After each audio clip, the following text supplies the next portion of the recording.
Are you struggling to make your first 100K or next? Are you pretending you're successful but barely getting by? Are you tired of comparing yourself to millionaires and billionaires who make it look so easy? Welcome to First 100K, the #1 entrepreneur voice in America. I talk about the important things that no one else is talking about, like how to make your first $100,000, because I believe this is where 90% of entrepreneurs get stuck. And I tackle the mental game of entrepreneurship that we all secretly struggle with but won't admit.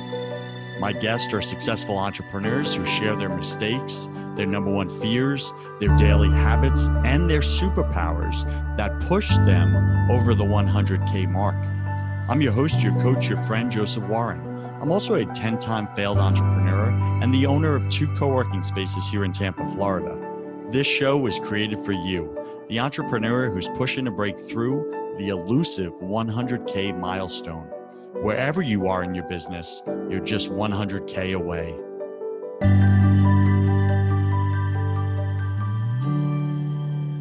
Today, my featured guest is Jeremie Kubicek. He specializes in getting leaders to a higher level through his speaking, consulting, and books. Now, Jeremie's a best-selling author of the books Making Your Leadership Come Alive and 5 Gears, How to Be Present and Productive When There Is Not Enough Time, and 5 Voices, How to Communicate with Everyone You Lead, and the 100X Leader. So you can find him at jeremiekubicek.com. Also, his company is, you can find is giantworldwide.com, giantworldwide.com. And we're going to speak about a little bit about Jeremie's, transferring over from a consultancy practice into a SaaS company. So Jeremie, welcome to your first 100K. Go ahead and fill in some of the gaps in that intro, would you? Yeah, no, absolutely. I'm a starter. I'm an entrepreneur. I've been building companies since I was 20 years old. I've started 24 companies. I have a number of companies that have sold, a number of companies that people have never heard of that have failed miserably. And I can tell you those stories.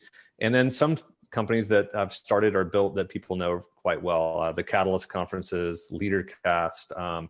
We bought John Maxwell's assets years ago. So I've built and started and sold a number of companies, and I've just found that it's a fun lifestyle for those who want to use it for the right motive in the right way. That's well said. So before we get into some nuggets there, I want to ask you, just share something personal that very few people know about you in your business life. In my business life. So you threw me with personal. So in 2002, I had a car accident in Mexico and literally died, was gone for 4.5, 5 minutes. And it changed the way that I did business. It changed everything because I got to the end of my life suddenly hit by a drunk driver in a hurricane in Cancun, Mexico. And then the last things you're thinking of was not all the successes I had in my 20s. My 20s, I had a lot of successes. I did a lot of things.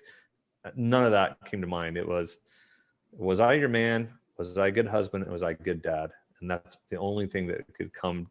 So what happened was that I took that experience and I decided to change the way that I do business from that point forward. And my company was called Giant and had a big I, big, all bold, Giant. And I changed the little I to a little I. And so a lot of people might not know why it's a little I. And it stood for humility. It stood for David, not Goliath. It stood for a little boy standing behind a big God. So that was, that's why Giant became Giant, because of a car accident in Mexico. That's powerful, right? That's a life-changing moment and can define the rest of your life. And I think that's what I'm hearing you say right here. What was the first action you took when you got back home? Yeah. So, well, the first action was actually God did with us, and because I came back, I had to give money to out of network, out of insurance, and I basically had a large amount to pay for the surgery and everything I had to go through, Mhm. and it was and the entire amount we had saved to the dollar of what we had saved to start our business. So I get home, we had no money, we had nothing. And I Mm. look at Kelly and I. So the first action was trust.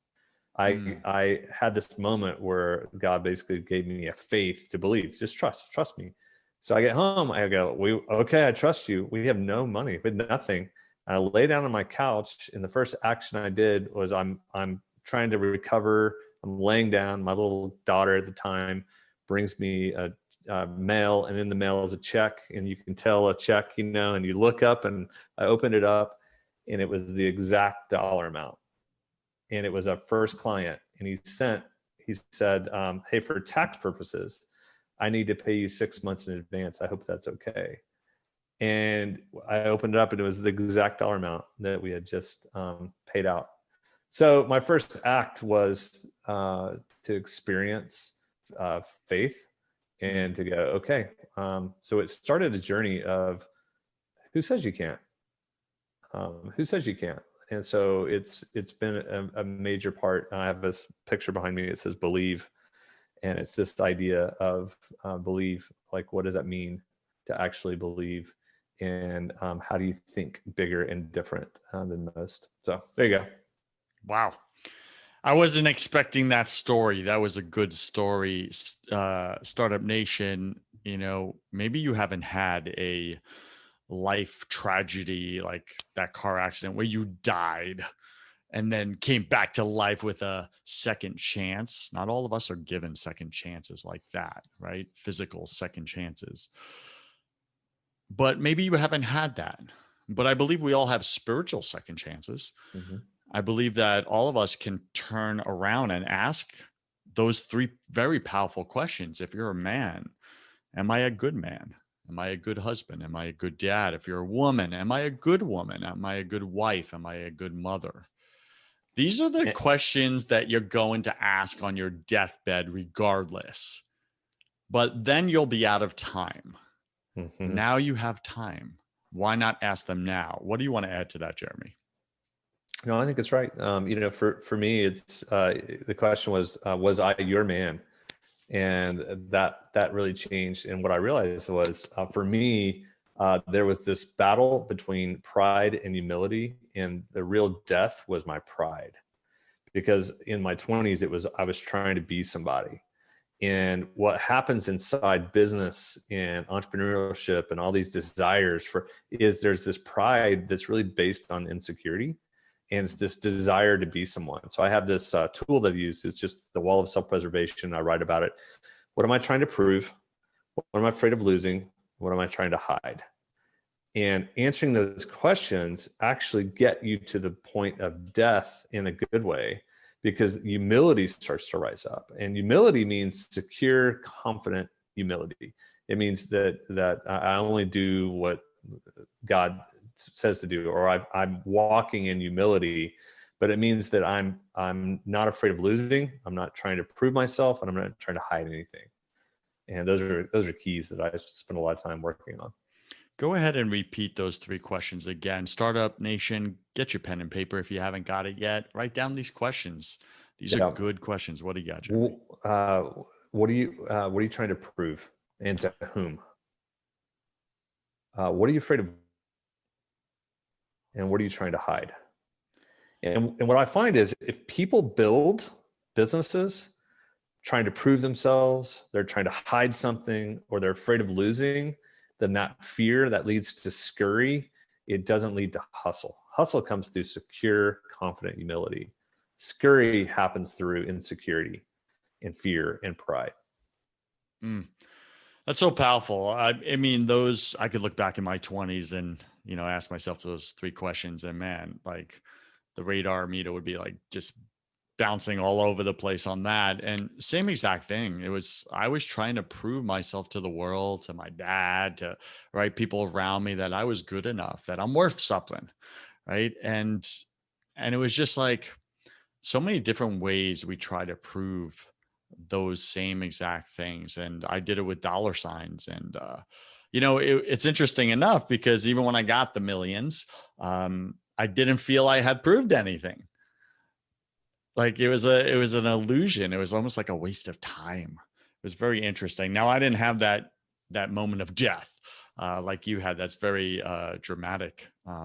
But what a gift it was given that was given to you. So let's go back in time just a little bit because my listener, they're like, wow, that's a powerful story, Jeremie. That's awesome.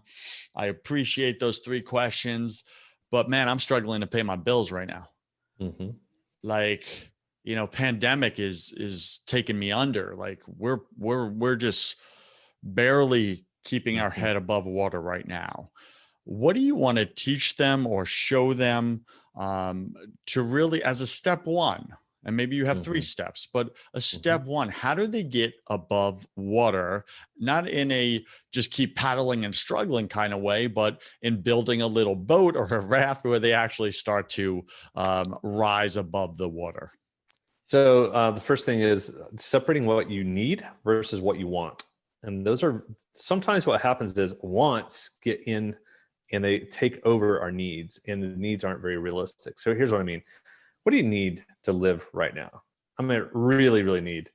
And if your vision is strong, then you go, you know what? I need $5,000. Okay. Do you really need $5,000? Okay. It could be, I could cut cable and cut that. I could do 4,200. Okay. 4,200 a month is what you need. Great. What do you want? I want 12,000 a month. I want 15,000 a month. Okay. I understand what you want, but let's at least get what we need down. So then where do you find what you need? Well, I'm starting a new business. Okay. I call this X's and O's. O's are people who have jobs. X's are people who have a portfolio lifestyle.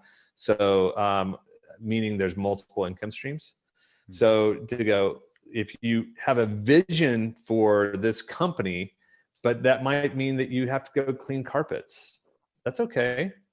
You've got time to think. So you've got a job that is one thing I make X dollars, the other thing I make Y, the other I make Z. Collectively, it makes my 4,500 a month. So therefore, my needs are being met while I'm working on my wants. And separating those things out are really helpful, I find, because it gives you to reality. And then you might go, well, my spouse is earning X, earning Y. We can do that. Great. It takes the pressure off of this. I've got to be someone, I'm not making it. I need to. And the scurry goes away, because when people feel scurry, they run from you because they feel like, oh, you're trying to sell me something. You're doing it out of fear. But when you're doing it out of security, people will lean in. So that's one step.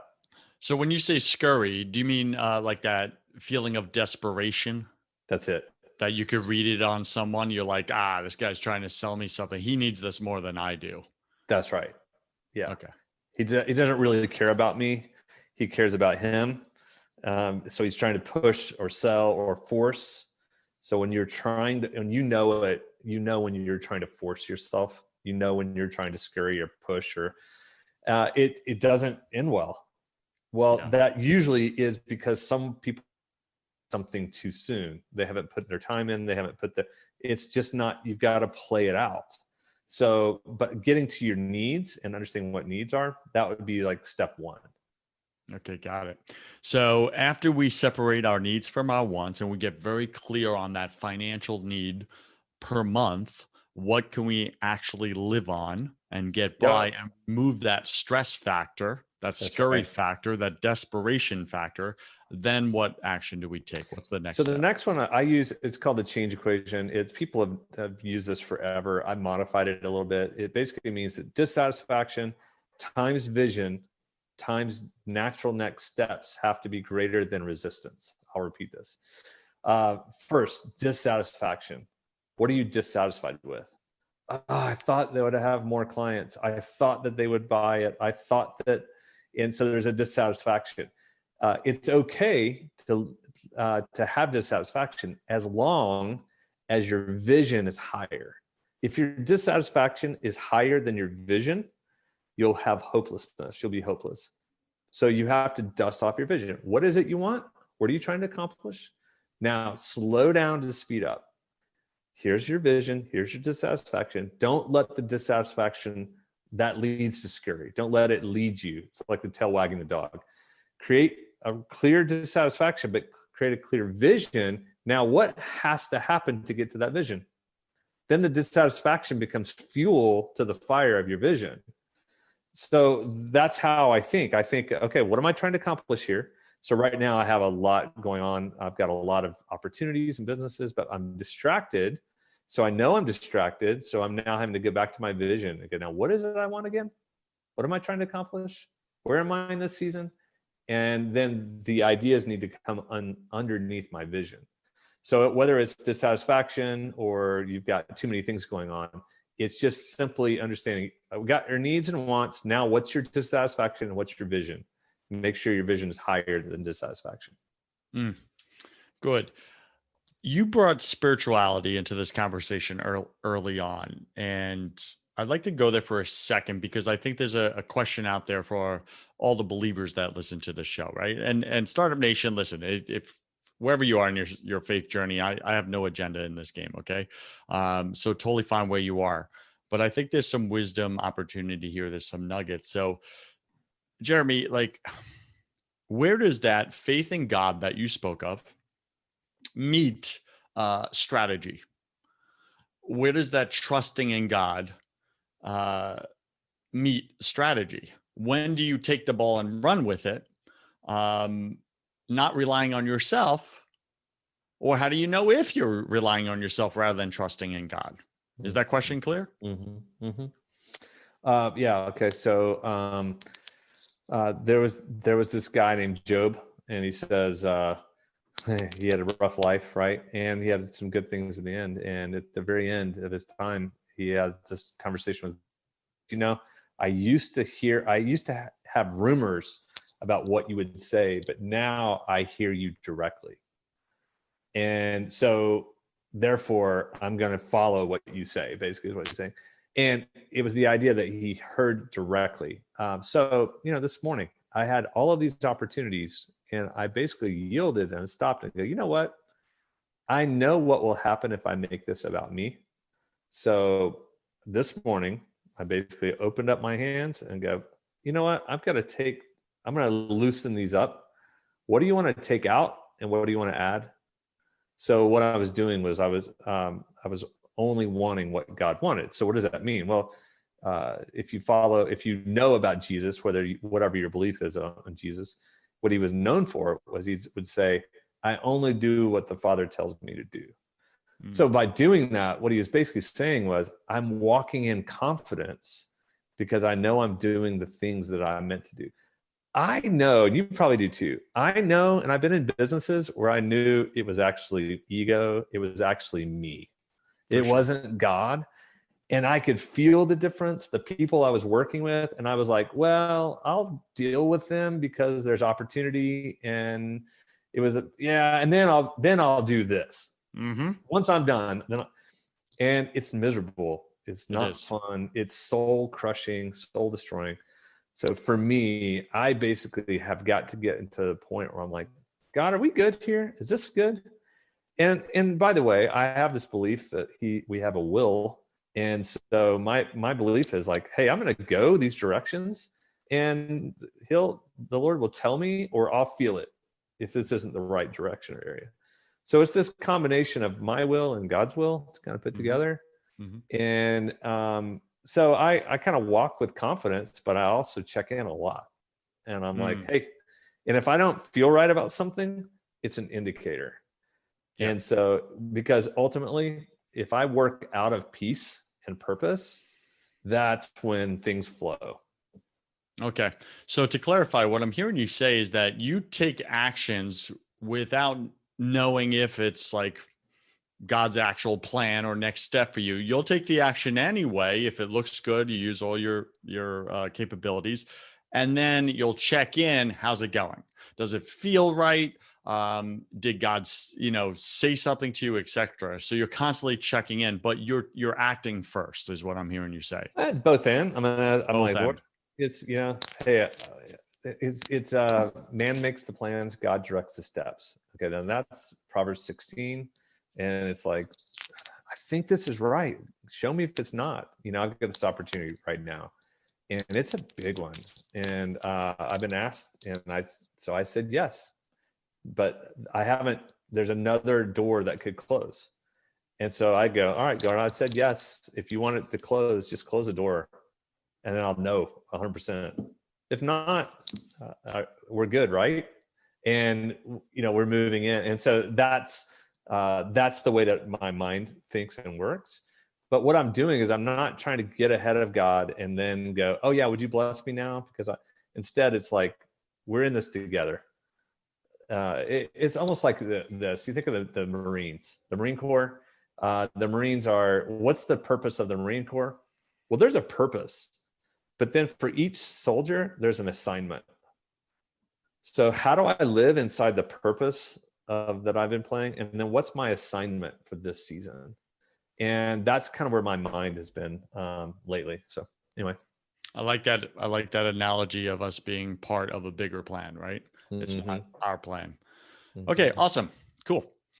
Okay, so Jeremie, give us your third step. What's the third action? And then we're going to wrap this show up. This is a really powerful show. I like this content.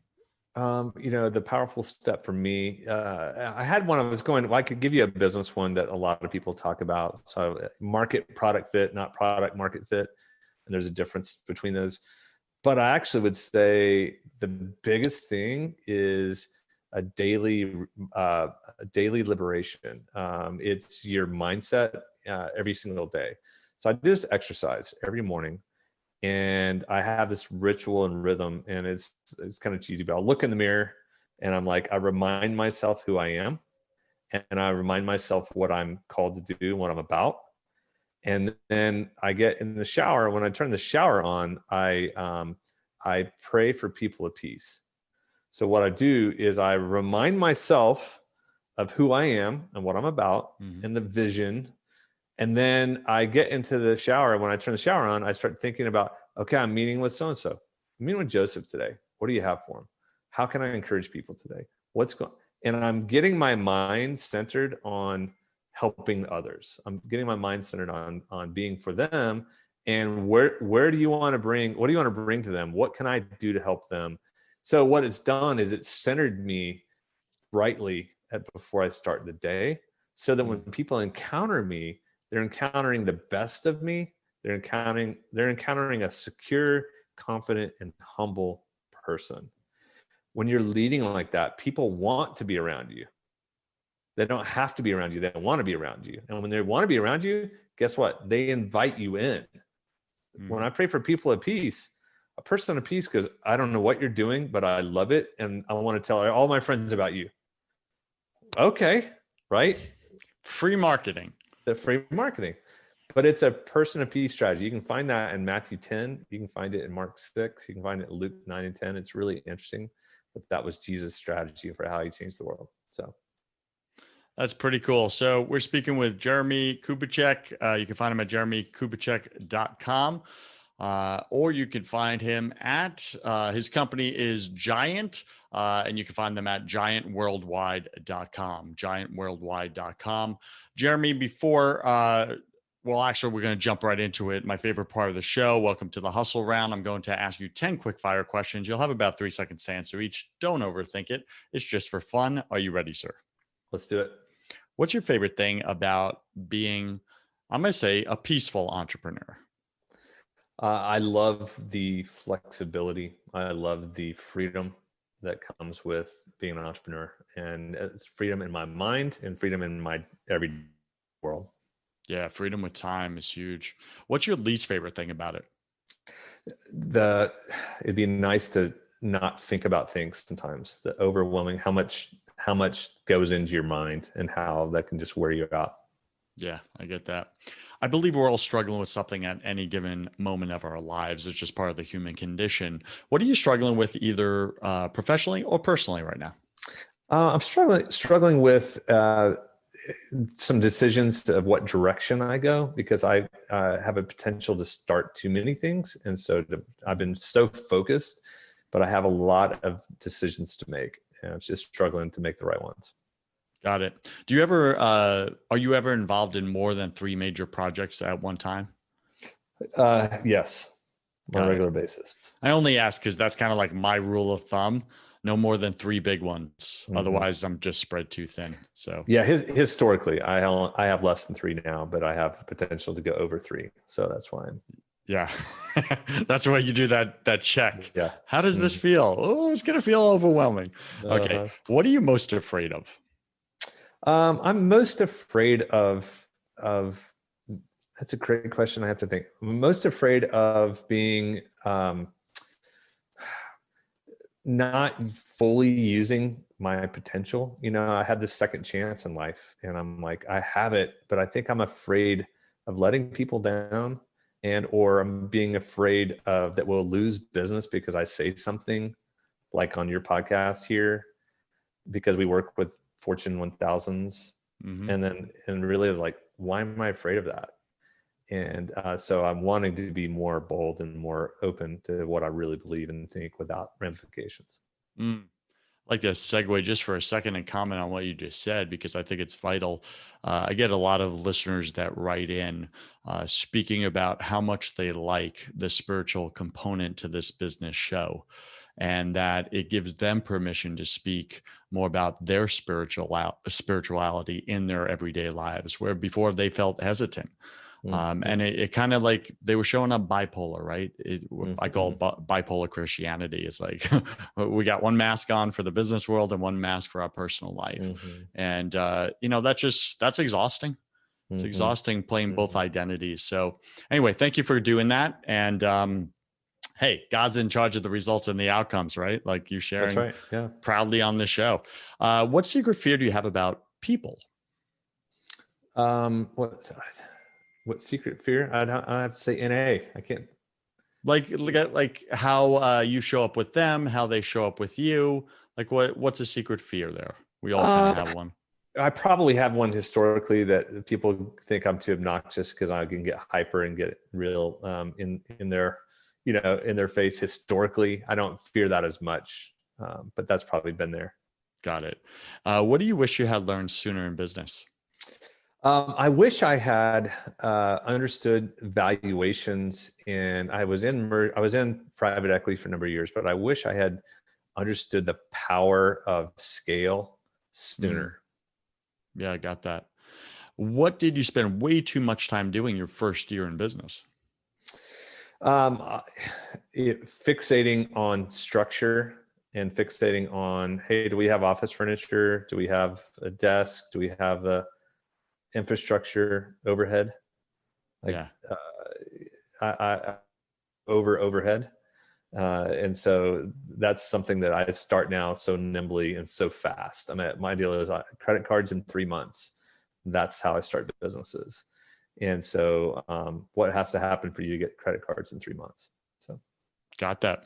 What's a new habit you want to form? I want the biting of nails. That honestly is like a little thing. I don't really do it, but I go in and out. I'm like, what? That's something I can eliminate. So just being honest, like that one's done. That's real. Thanks for going there. Like I have a buddy who's a top judge in Washington, D.C., and no names, of course, but like he's got all the money, he's got the wife, the kids, all of it. Like in the eyes of the world, like everyone looks at him like, wow, this guy's just killing it. And like his fingernails are bitten down to like blood, like. And there's some kind of nervous energy or franticness or fear that he's going to lose it all. Something going on in the subconscious there. And it's just fascinating to me. Thank you for being real and vulnerable about that. Absolutely. I know a lot of people have that. So What's a bad habit you want to break other than biting the nails? Oh, that was it. Yeah. Okay. Yeah. The other one to form, as we're just going on, my wife and I are doing a just eating plan, and just how we eat and how we work. And, just we eat well, but even better. And there you go. Got it. Pick 3 words to describe who you are now. I'm an encourager. Encouragement, passion, wisdom. Those are the things that come to mind. And pick 3 words to describe who you were your first year in business. Insecure, cocky, and hyper. That's a dangerous combination, by the way. I can relate, so I get that. I just look back on me and I'm like, wow, people actually tolerated me. It's amazing.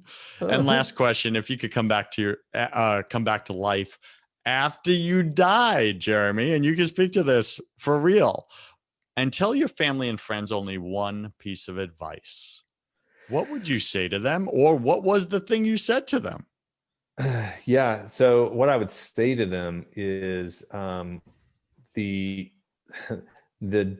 depth of a relationship with your Heavenly Father is real. Don't waste it. Don't miss it, but lean into it. It's the game changer. And when you realize it and step into it, and it's unbelievable. It's where all life is. I agree. I find myself in the same place, and I look back on my past life and say, what the heck was I chasing? I was chasing the wind. That's all it was. Any final wisdom? What's the one thing you want my listeners to know about making their first 100K or next this year? It's the idea of who says you can't. Like really, literally, who says you can't?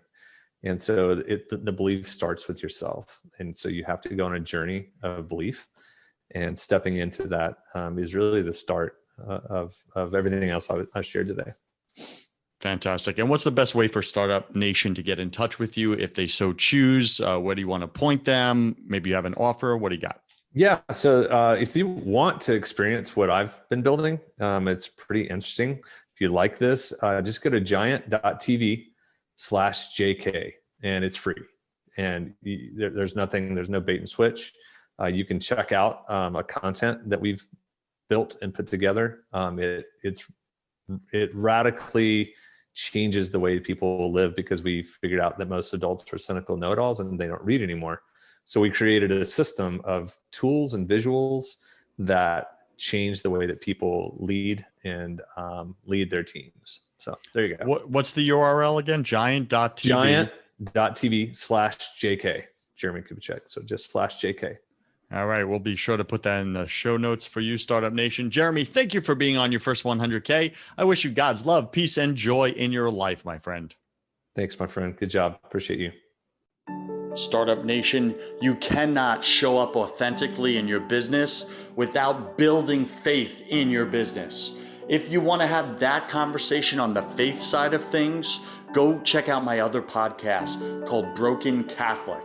On that show, I interview all different guests about why the world isn't working right now. Plus, I tackle unspeakable topics that you may secretly struggle with, but won't admit. We got to get your faith right to get your business right.